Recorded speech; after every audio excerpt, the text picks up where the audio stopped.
What's happening, boys and girls? How the devil are we? Shanksy here, and today it is that long promised video where we dive in to war defense. Stick around as we dissect my defense.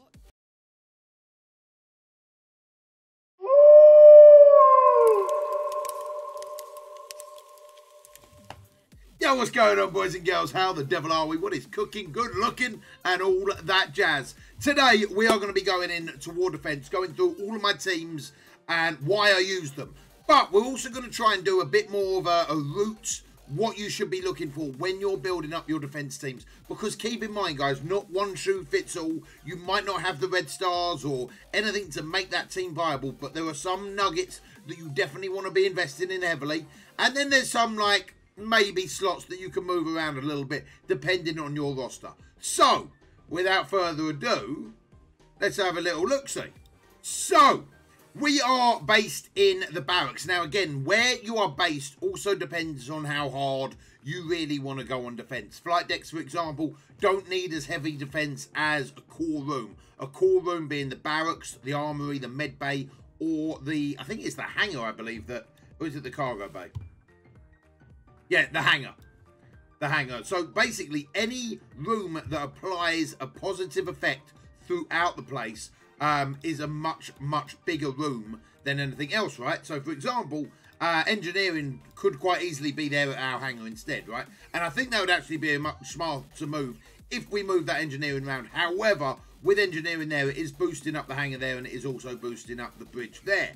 But if you switch that round, the hangar is a more important room than, say, for example, the cargo bay or even engineering itself. So, depending on what room you're in or depending on how big your roster is what you can do with that. So, the first team that I use, and this is one thing we'll go into as well real quickly, guys, is I tend to front load and then back load. Alright? So, what I want to do is, I don't want people to have no easy fights when they're going through me in defense. I don't want them to go, that's a gimme. So there is no easy fights. They are either going to start with a 400k defenders team or a 300k Red Skull team. That is their choices.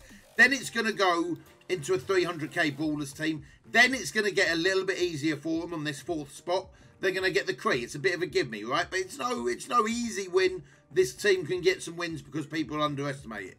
Then we move into the mercenaries and we start getting harder again. So basically what I'm actually going to do is switch them around. Then we move into the marauders, then the mercenaries, then we've got Coulson Fury, and then to top it off, you've got one final push to take my room, and that's going through my Asgardians. So the reason why I want to front load it is I don't want people to commit to attacking me and then just panic off. You know, I don't want to lose anything. I'd rather scare people away. So what is a defense win? A defense win is either if you beat them, they quit, they don't attack you in the first place, or if you draw out some big teams. So if they are punching down on you, if they are using their big teams, if they are using X-Men's and Fantastic Fours and Power Armors on your room, you've got an absolutely blinding defense team. Even if you're not picking up any wins, guys, because they are having to use the cream of the crop to get through your room. So, right, why do I use the defenders? The defenders, for me, are actually a really solid team. I've done everything you need to know about them. I really like the defenders matchup, but they don't counter very well. The only team that they counter to a degree is actually the Marauder team. So yes, while everyone has got a Marauder team in defense and things, there are other teams that I can use to beat a Marauders team. So I tend to put my defenders in defense. But if you don't have a very big defenders, or if you don't have a big roster with other teams that can take that, then you know what, they are actually countered very easy as well. So while they don't necessarily counter anyone, they don't really get countered. As far as the team goes, let's have a little look at the defenders real quick. Right, so I personally think I've also gone too high on this team, guys. I've got tier 4s in Jessica Jones is special. Sorry, her ultimate, and I've got tier 4s in her passive. I really like tier 4s in her basic ability because she generates so much energy. I really like that. Other than that, she is level 70, gear tier 13. I could probably take her up to level 71 and leave it as that. Daredevil has tier 4s in his basic and in his passive for that extra dodge chance. Then we go on to Luke Cage. He's got no tier 4s. All of these guys are level 70, gear tier 13. Apart from Iron Fist, he's level 71. And he's got tier 4s in his passive as well. Then we go on to Punisher. Let's see if we can find Punisher double quick. I think he's towards the top of my roster. He's level 75. He's gear tier 14. And he's got pretty much everything maxed out apart from his special. But keep in mind, guys, when I was doing this, like, the Defenders were the first synergy team in the game. Would I go this hard on them now? Absolutely not. So do as I say, not as I do.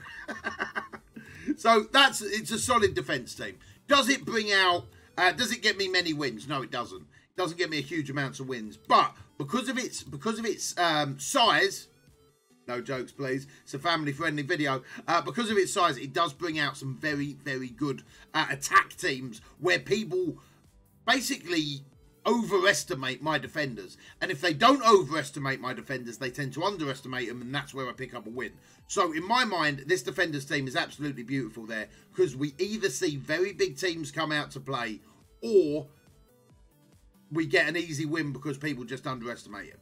Right, now we're going to move on to the Hydra team. The Hydra team is one of the core defense teams. In my mind, guys, there are probably 5 teams that are guaranteed defense teams. Red Skull and the rest of Hydra is a guaranteed defense team. Hero Brawlers, with or without Captain Marvel, is a guaranteed defense team. But Captain Marvel is her own defense team. Like, when you get a big Captain Marvel, she is her own defense team. If, for example, you've already got some teams that you're not using in war, then put her with the Hero Brawlers for even more wins. But Captain Marvel is a guaranteed defense character, guys. The amount of times this girl alone has picked up multiple wins for me is disgusting. So, we go Hero Brawlers, Red Skull, then the Marauders, guys. The Marauders, without a shadow of a doubt, a defense team. Again, I've done everything you need to know about the Marauders. Most of their passives, most of their skills are actually boosted when in war defense. It's absolutely huge. Get the most out of your teams, guys. So the Marauders are a guaranteed war defense team, as are the Mercenaries, as are Shield Coulson, as are the Asgardians. So I've got 6 there on that roster. So basically, with the other 4, we've just got to work out who we're going to be putting, right? So, is it even 4? Yeah, no, with the other 2. So we've got 6 guaranteed defense teams. So with the other 2, and my other 2 at this point in time are the Defenders, and it's the Kree team. The Kree team, again, I don't really use them. I've got quite a lot of attacking teams, so I don't really use them. You could put anyone in here, guys. You could put the Symbiotes. You could put anyone that you're not going to use in attack, but you also want, there's some teams that are very much core to attacking, and we'll do a video on that another time, right? But for your defense teams, you've got 6 out of your 8 slots already picked for you. You know, and that's one of the reasons why wards can get a little bit repetitive, because everyone's rooms are fairly the same. But without a shadow of a doubt, Hydra, Red Skull, Hero Brawlers, Marauders, Mercenaries, Coulson Shield, and Asgardians are all solid. But why are we doing them in this order? So if they go through there, then we go on to the Hero Brawlers team. Now, the Hero Brawlers team is super important that we get tier 4s into Miss Marvel's passive. The reason for that is every time she attacks, or every time any one of these guys attack, someone else is going to attack with them. It's doubling your damage on your basic attacks, guys. It's absolutely redonkulous. And in my opinion, one of the most important skills in the game to tier 4 on a solo character. You know, like, she makes that team a team just by that tier 4. Then we go on to, as I say, we go on to the Kree here. But honestly, I could really put a lot of different teams in this space. One team that is very, very situational that you could consider using on defense is actually the Black Order as well. The Black Order will get either huge teams coming out to play, a mixed match of huge teams, or it will pick up an insane amount of defense wins. But you've also got to think to yourself on that side, when you do put in a big team like that, is am I going to need it to counter someone? So, for example, I use these to counter very, very, very big Asgardians teams. If I didn't have this Black Order team and it was on defense, would I be able to counter that Asgardian team? And would I lose more defense, more attacks against it before not having it? So that's also an important question when you're picking up what you're going to do. So what could go in here? BKT team could quite easily go in here, especially at the level that I'm fighting at as well. Quite often I don't get to use this BKT team. So you know what we're going to do actually is we're going to put that in. We're going to put that in right now. We're going to change it round. So we're going to put this towards the top. This team is very easily countered with power armor. But I'm going to put that in there. Then we're going to move these down and just give them one more nightmare to face, right? So 423 into 412. 319 into 321, 325, 290, 412, and 447. Obviously, depending on where you're fighting, depending on the strength of your roster, you're not going to hit the same numbers. I've got a fairly stacked roster, right? But when you're looking at this, if I was to pick one team to go, you know what, invest in to get yourself the most wins out of defense, and it would be this team right here, guys. Right here, the mercenary team is absolutely insane. I use Sniper due to I've got 6 red stars on Sniper, and I feel like I'd be absolutely distraught, absolutely heartbroken not being able to use Sniper. But there is a lot of different ways that you can build this team. Obviously, you need Taskmaster, and as big as Taskmaster is, the better. Merc Sniper in there. Killmonger is a very, very good shout for this team, especially if you're not using your Wakandans anywhere. Korath is another option as well. Bullseye is definitely super important. So again, on war defense, assist mercenary allies on all non-attack abilities. Get him in there, guys. Get him in there, because he's getting such a big boost.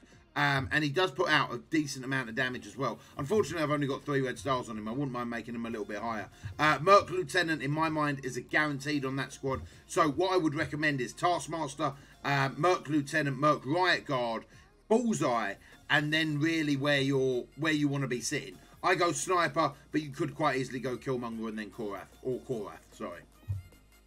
So those are your standard teams, but it is worth keeping an eye on, guys, when you're in a war.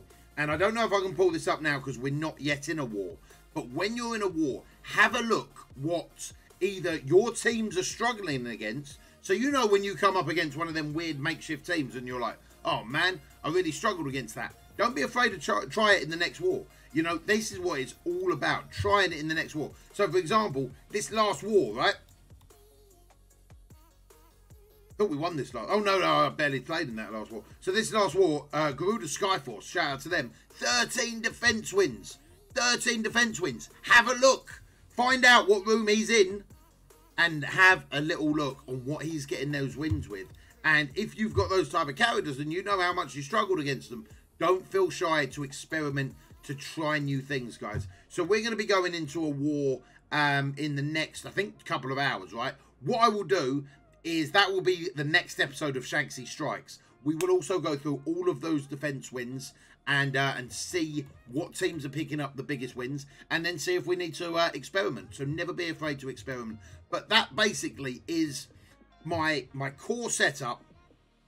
Would be Asgardians, Coulson Fury, Mercs, Hydra Red Skull, Hero Brawlers, Marauders, and then any other 2. BKT, Defender, any other 2. But make sure you're not losing yourself too weak. If need be, as your other 2, put Hand in there. It doesn't matter. Don't leave yourself too weak on attack. That is one of the main things. So, guys, that is literally it. We'll go through this defense setup on the next episode of SHANKSY Strikes, and we'll see how many defense wins we picked up with it. But those are the teams that I would definitely recommend you using if you can.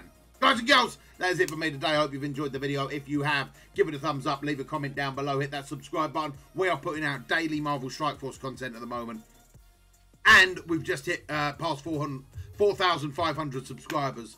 So super appreciate all that. Next stop, 5K, baby!